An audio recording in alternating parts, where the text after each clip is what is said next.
Once again, I'm embarrassed that Argentinians are painted in this light, because it's not the first time that behavior like this happens, and Argentinians are racist is what the headline ends up being. And the fact that it's routine, I think, speaks to a reality of a certain aspect of Argentine culture.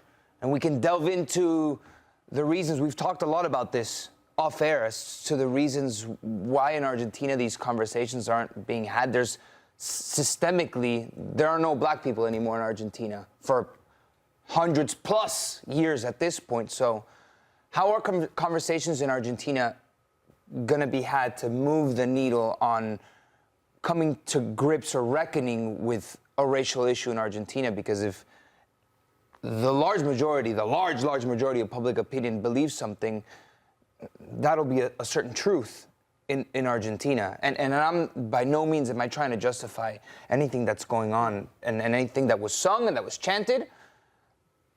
I'm trying to give a reason as to why the mentality is like this. But from the players who have a wider perspective of the world,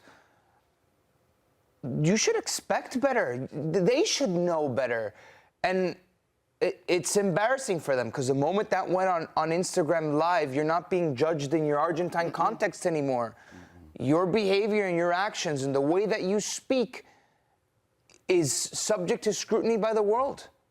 And when the world scrutinizes the words that you're saying, it's their racist chants. And Argentines will, I've been reading a lot of Argentines saying, no, but that's the truth. The French players have African heritage. Yeah, but you know what?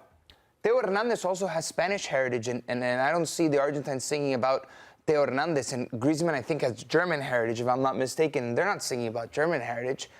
They are discrediting the players' French identity because of their African backgrounds. There's the problem. There's the racism in the chant. If he was playing in Argentina, you can maybe say he's a product of his environment. It's the culture that's there. We're not agreeing with it, but he hasn't been outside of Argentina.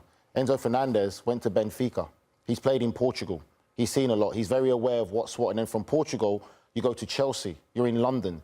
London is a very diverse city with loads of different people. You sit in the dressing rooms that's multicultural, worldwide dressing room. Fans can be fans and say some very stupid and hurtful things.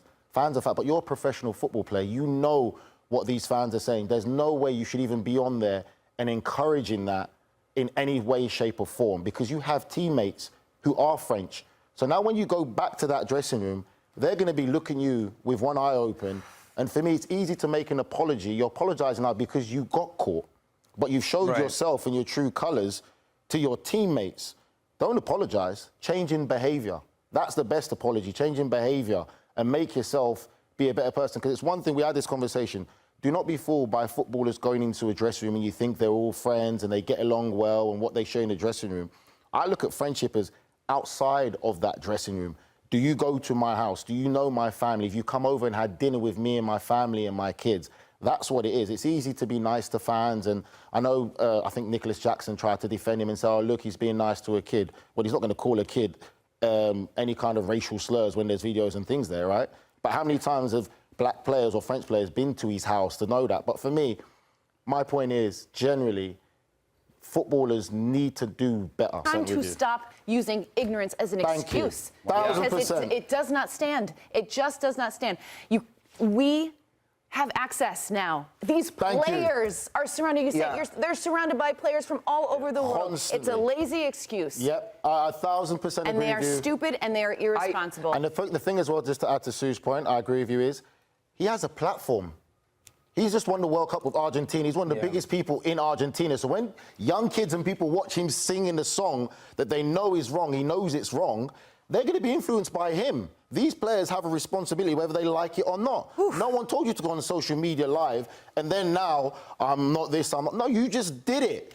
You just did it. You're apologising because you got caught. I just want to say as well, I want to say thank you, Nico, because I know it's a tough segment for you. It is. And I can see your passion, so thank you for speaking up.